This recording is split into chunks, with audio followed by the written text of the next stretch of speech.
Bonjour tout le monde et bienvenue à ce premier épisode du Seb Show dédié à la 38e saison de Survivor Edge of Extinction. Je vais essayer de faire attention pour bien le dire. Donc, j'espère que vous allez bien. Avant de commencer, comme toujours, si vous voulez vous abonner à la chaîne, activer les notifications, m'ajouter sur Twitch, sur Facebook ou laisser vos commentaires, tout se trouve en dessous de la vidéo. N'oubliez pas non plus de laisser vos commentaires sur les vidéos les plus récents pour que je puisse vous répondre le plus rapidement possible ou que j'utilise vos commentaires dans de futures vidéos.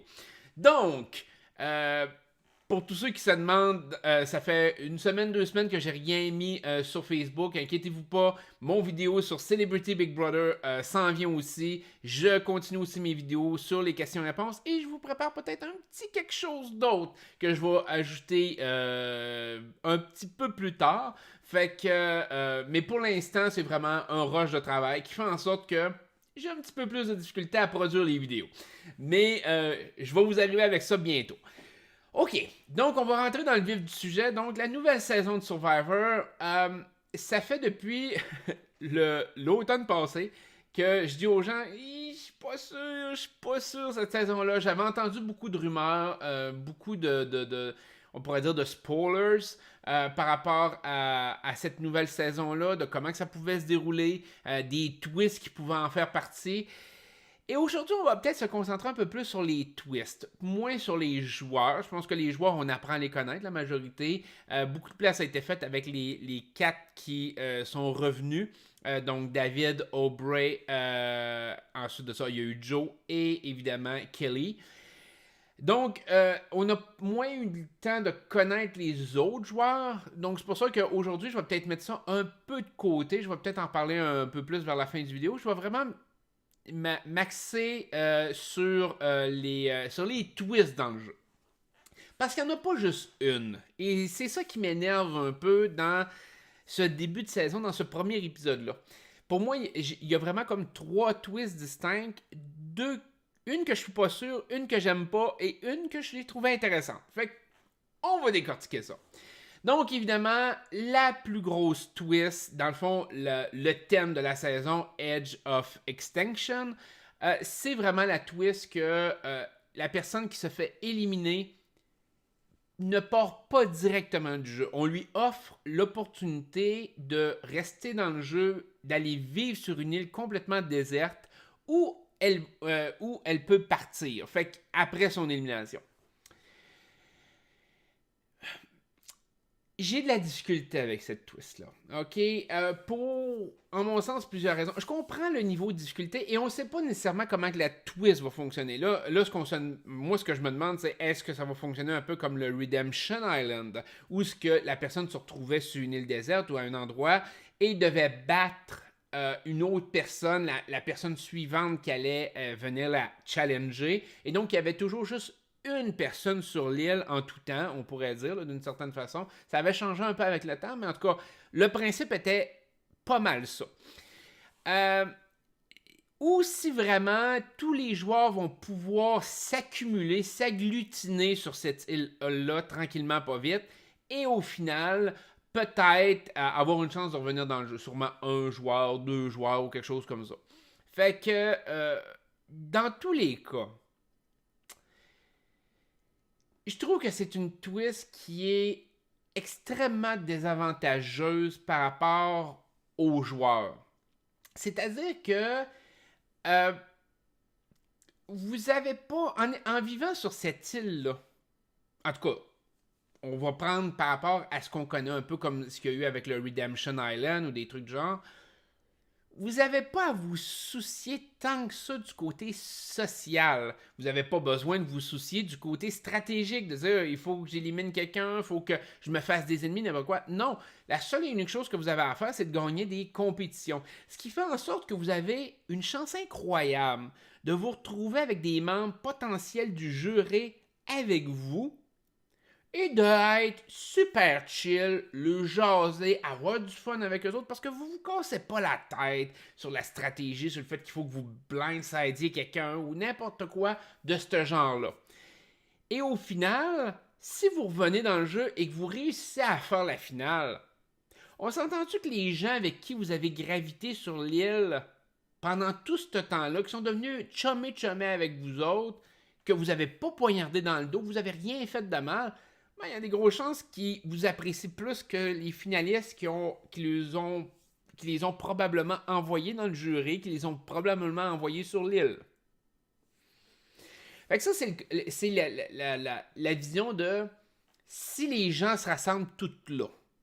Si par contre, ça fonctionne un peu comme le Redemption Island, que chaque personne se fait éliminer avec un nouveau qui arrive, je trouve encore là que c'est désavantageux par rapport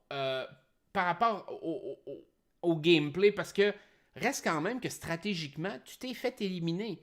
Tu as eu ta chance, tu l'as manqué, et de juste faire des compétitions pour revenir dans le jeu, je trouve que dans un jeu où en plus il y a des vétérans et en plus il y a des newbies, je trouve qu'encore là, c'est désavantageux. Et ça dépend toujours du type de compétition dans lequel tu es. Tu sais, je veux dire, puis aussi contre quel joueur que tu es. Je vais prendre l'exemple quand il y avait eu Ozzy. Ozzy est une machine de guerre pour gagner des compétitions. Personne avait de chance contre lui. Là. C'est plate à dire, mais Ozzy était une bête dominante côté agilité physique, même mentale dans une certaine mesure, et aurait probablement gagné sa saison s'il avait réussi à gagner la dernière immunité. Fait que c'est une twist que j'aime pas particulièrement. J'ai hâte de voir comment ils vont la jouer. Il y a peut-être des règles qui peuvent être intéressantes, mais ça fait quand même longtemps que Survivor essaye d'emmener cette twist-là de différentes façons. Dans saison 7, il y avait eu les Outcasts. Je trouve que c'était ce qu'il y avait de plus proche d'être intéressant et d'être pertinent pour le jeu. Ensuite de ça, il y a eu le Redemption Island, il y a eu des Exile Island, il y a eu plein de concepts qui ressemblaient un peu à ça. Fait que j'ai hâte de voir comment que ça va jouer. Et là, je veux vous emmener avec la twist du Outcast. Dans la saison 7, les 6 premiers joueurs ont pu compétitionner pour revenir. Il y a 2 joueurs qui ont pu revenir dans le jeu grâce à la twist du Outcast. Moi, cette twist-là, c'est pas comme ça que je l'aurais faite, ou du moins que je l'aurais appréciée. La twist du Outcast, je trouvais que ça fitait bien avec le thème de la saison, qui était les pirates. Donc, d'avoir des gens qui se fassent éliminer et eux qui étaient toujours considérés comme les maillons faibles ou les joueurs moins importants de leur tribu ou peu importe, soient réunis dans une équipe et que cette équipe-là se compétitionne contre les autres équipes. Là, ça aurait pu être intéressant.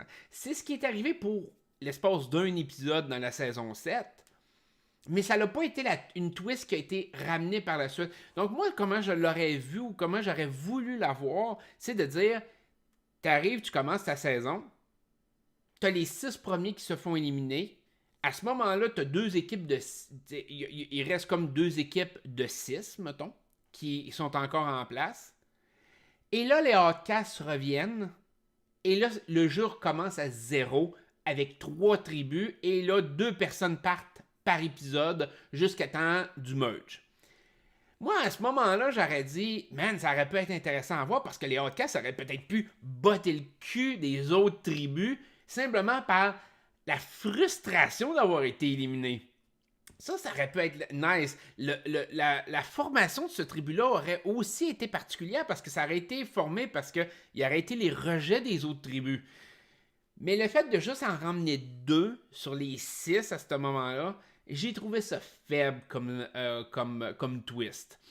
Il y a eu des bons côtés, mais moi, personnellement, j'ai trouvé qu'il y avait des mauvais côtés. Peut-être, est-ce que la saison aurait été meilleure sans cette twist-là? Je le sais pas. Mais je trouve que elle a été mal exploitée à cette époque-là. Mais ça reste quand même que le concept reste le meilleur de ramener des joueurs éliminés. En mon sens, ça a été le meilleur concept jusqu'à maintenant pour ramener des joueurs qui ont été éliminés.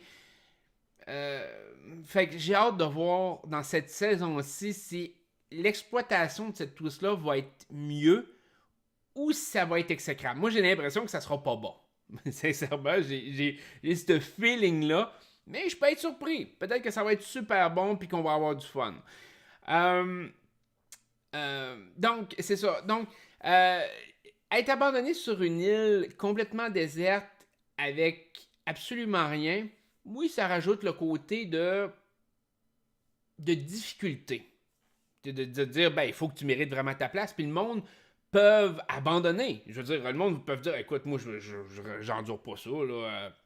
Chacre mon camp. On voit que même Reem, à la fin de l'épisode, elle pleure et sur l'île. Est-ce qu'elle va être assez forte mentalement pour survivre pendant 39 jours sur cette île-là? C'est difficile à dire. Ça dépend toujours. Est-ce que la personne qui va la rejoindre, est-ce que ça va être encore là une compétition? Est-ce qu'ils vont se réunir? Je pense que si elle est capable de faire du social, ça va l'aider beaucoup. Peut-être que si elle était complètement seule pendant toutes ces journées-là, peut-être qu'elle abandonnerait beaucoup plus facilement, je sais pas. Fait que ça va être une twist à surveiller. Mais je trouve que c'est une twist, comme je vous disais, qui aurait peut-être été mieux appliquée avec une tribu, un peu comme les Outcasts, mais de façon différente, ou dans une saison de All-Star. Et je reprends la 8e saison de Survivor. Beaucoup de gens à l'époque, le premier All-Star, les gens disaient beaucoup, écoute, il aurait fallu quasiment que la saison Survivor All-Star, ça soit là qu'il y aurait eu la twist du Outcast, qu'il y aurait eu une twist de ramener un joueur, parce que tous les très bons joueurs ont été éliminés pre-merge.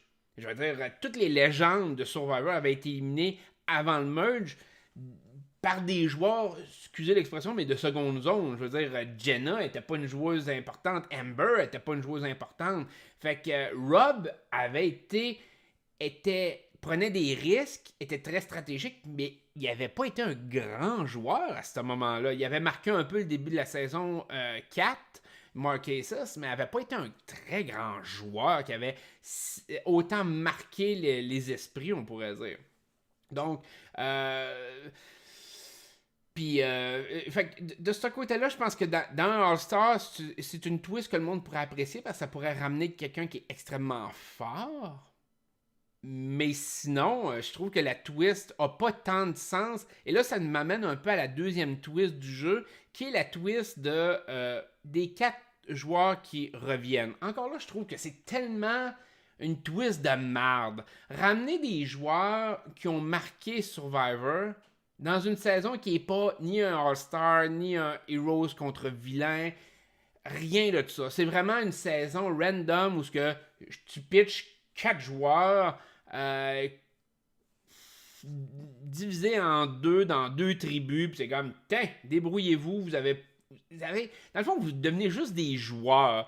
Et je trouve que c'est un peu, et je trouve que ça enlève la pertinence à Survivor. Parce que, à la limite, une saison où tu avais les vétérans contre les newbies, comme il y a déjà eu, je trouvais ça intéressant. Les newbies s'étaient fait ramasser, on s'entend. Mais au moins, tu te dis, ben écoute, est-ce que les newbies vont être capables de battre les légendes? Ouais, ok, ça peut être une twist qui est intéressante. Ça peut être le fun à voir aller. Mais de juste mixer ça, puis dire, écoute, non, le 4, hein. T'sais, c'est comme, ça a l'air d'être écrit sur un coin de table. Ça a l'air de ne pas avoir été réfléchi. C'est comme, on veut lui donner une chance. Et je trouve que là, à ce moment-là, l'île lui donne un pouvoir supplémentaire de faire comme, écoute, si ces légendes-là se retrouvent sur l'île, parce que c'est certains qui voudront pas abandonner. Moi, je peux pas voir comme Joe ou comme David ou Aubrey ou même Kelly dire, ben, moi, je vais pas sur l'île. Ça me surprendrait beaucoup. Fait que eux autres, ils vont s'essayer sur l'île dès qu'ils vont se faire éliminer. Puis ils ont quand même, on s'entend comme Joe, il y a quand même énormément de potentiel à survivre s'il y a des compétitions. Même juste à la base d'être sur l'île, ça risque de pas l'influencer tant que ça. Fait c'est quasiment comme si on lui donnait un chèque d'1 million déjà à au moins un d'entre eux. Parce que si eux autres se retrouvent sur l'île, il y a des très grosses chances que s'ils reviennent dans le jeu puis qu'ils se rendent à la fin, ils vont gagner. C'est plate, mais c'est ça, tu sais. Puis je trouve ça décevant que quelqu'un qui aurait été éliminé deviendrait gagnant. Je trouve que c'est comme... Puis j'ai toujours eu ce feeling-là dans n'importe quelle saison. La seule saison où il y a un outcast que je pourrais dire que je voulais voir revenir c'était Ozzy, puis que j'aurais accepté qu'Ozzy gagne, pas nécessairement parce que je trouvais que la twist lui donnait la légitimité de gagner, mais juste parce que je trouvais que les autres joueurs étaient terriblement mauvais rendus là. Moi, mon feeling, c'était vraiment ça, de dire, man, la finale était tellement dégueulasse à cette époque-là, que Ozzy était tellement apprécié de tout le monde. Ouais, ben ok, j'aurais accepté Ozzy, mais tu sais, je l'aurais accepté comme, ouais, il a gagné, mais il a quand même été éliminé. On s'entend qu'il y a une fois dans la saison il s'est porté volontaire à être éliminé pour se rendre sur l'île, pour dominer les autres joueurs. Fait que dans un sens, c'est comme sa stratégie d'une certaine façon, puis ça avait fonctionné. Fait que, bon, j'aurais donné un peu le crédit là-dessus, mais reste quand même que je trouve que la twist de ramener 4 anciens joueurs dans une saison comme ça enlève énormément de potentiel à la saison. On l'a vu dans les dernières saisons, on a eu des saisons écœurantes. Les 3 dernières saisons, je trouve que, tu sais, mis à part peut-être la saison 36 qui a été un peu plus moyenne à cause surtout de la finale, je trouve qu'on a eu quand même 3 excellentes saisons, puis c'était toutes des newbies. Et là, vous rajoutez 4 anciens, puis ça change complètement la dynamique. Puis ça l'a été dit un peu dans le premier épisode. Les gens disent, ouais, mais j'aurais aimé ça apprendre par moi-même à faire le feu. J'aurais aimé ça faire telle affaire. Au lieu de ça, les conversations tournent autour des légendes. C'est comme, soit que t'es genre un fan invétéré, puis genre tu te colles à la légende, ou soit que tu veux le voir out absolument. Mais tu sais, il y a comme pas de...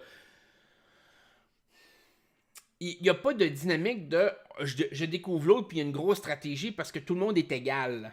Là, il y a clairement des gens qui sont pas égaux par rapport aux autres à cause de leur statut, de leur passé dans le jeu.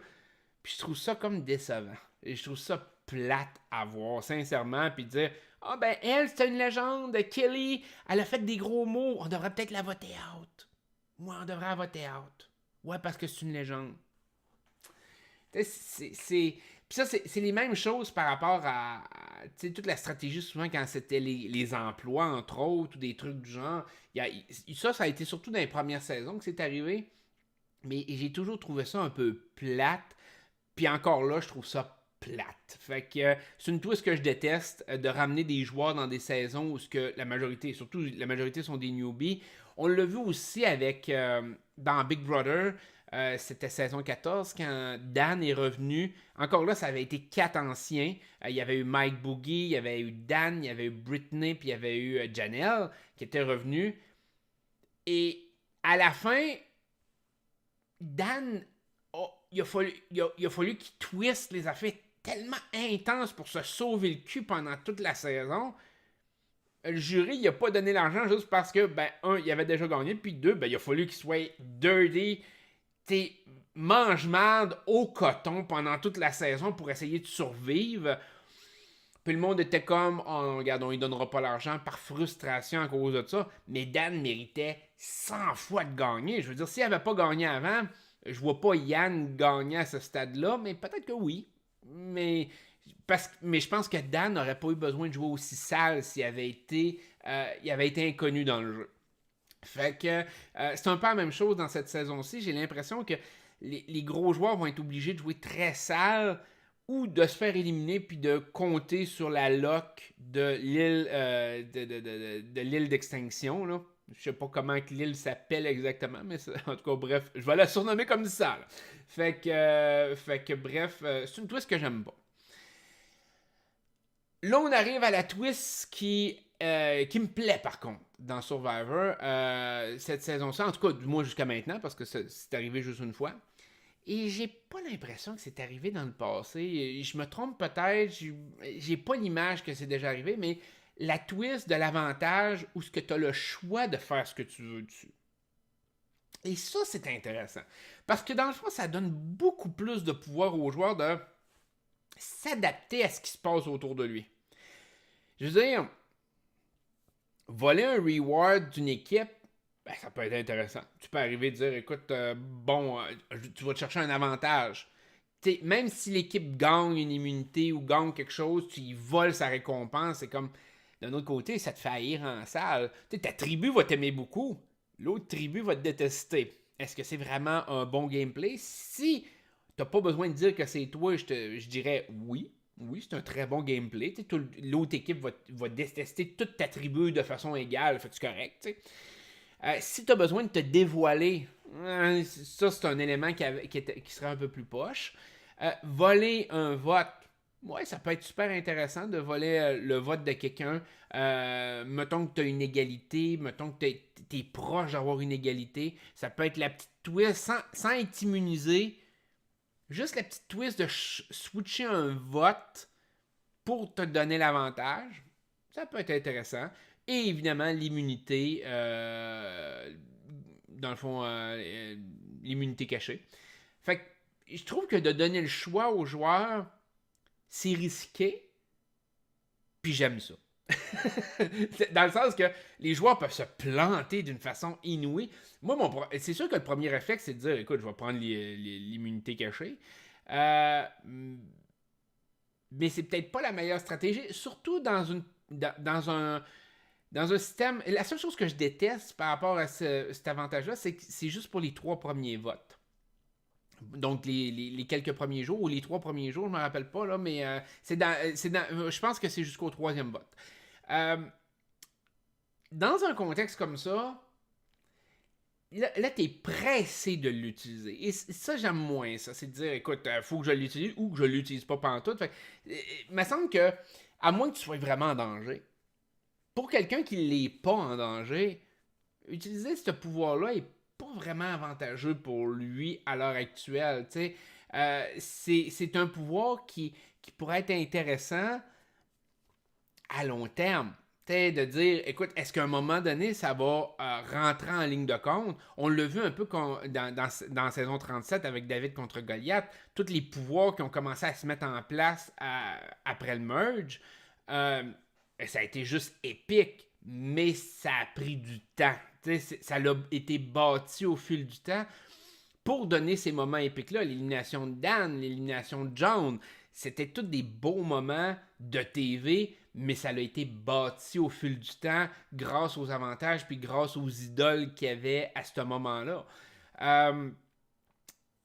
Donc, un avantage comme ça, je trouve que le choix est merveilleux. Par contre, la durée de l'avantage, je trouve ça un peu limitatif, surtout au début du jeu. Je veux dire, il y a quand même beaucoup de joueurs potentiellement à être éliminés. Fait que tu sois en danger dans les premiers jours, ça peut arriver. Mais tu sais, que ça reste, que ça soit toi qui aies trouvé l'avantage, que ça soit toi qui sois en danger. Et c'est peut-être pour ça aussi qu'ils ont rajouté l'affaire de voler un reward. Fait que si t'es pas en danger, tu peux profiter de ça un peu. Tu peux profiter de ton privilège d'une certaine façon. Mais encore là, ben, ça dépend s'il faut que tu le dévoiles, que c'est toi qui l'as fait. Ça devient quelque chose de nocif plus qu'autre chose. Ça peut aussi faire en sorte que tes alliés te trossent moins parce que tu ne leur en as pas parlé. Si tes alliés savent que tu avais le choix de choisir ça à ce moment-là, ils vont peut-être se questionner sur ta stratégie à toi. T'sais. Fait que c'est à double tranchant de ce côté-là. Il faut que tu le joues bien ou que tu le joues pas pantoute. Puis je pense que malheureusement, ce qu'on risque de voir dans une saison comme ça, dans une première saison, ce que ces pouvoirs-là sont offerts, c'est de voir les joueurs s'assurer un peu sur ces pouvoirs-là et ne pas les utiliser pour justement ne pas se mettre une cible dans le dos. Donc, côté joueur, j'ai pas grand chose à dire. Sincèrement, le premier épisode m'a pas marqué comme, mettons, la saison passée où que, clairement les joueurs, j'avais une drive côté joueur, je trouvais ça intéressant. Cette année, cette saison-ci, j'ai rien eu qui m'a accroché dans ce premier épisode-là. J'ai peur que quelqu'un de l'île d'extinction l'île de l'extinction ou l'île d'extinction, l'île de l'extinction, normalement ça devrait être ça, en tout cas bref, gagne le jeu. Pour les raisons que je vous ai évoquées tantôt, il n'y a pas besoin de se mettre personne à dos, ils n'ont pas besoin de faire de la grosse stratégie, ils peuvent juste garder leur force au maximum, même s'il n'y a rien sur l'île, ils peuvent rester là, faire attention. je sais pas s'il va y avoir des compétitions. Il va sûrement en avoir une à un moment donné pour décider qui revient dans le jeu. Mais je veux dire, est-ce que tout le monde va s'entasser sur l'île ou ça va être une compétition à chaque épisode pour voir qui va être éliminé? On le sait pas encore.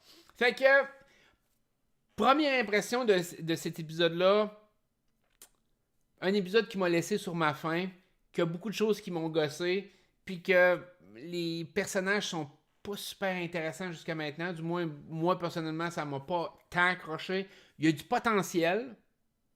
Le potentiel est là.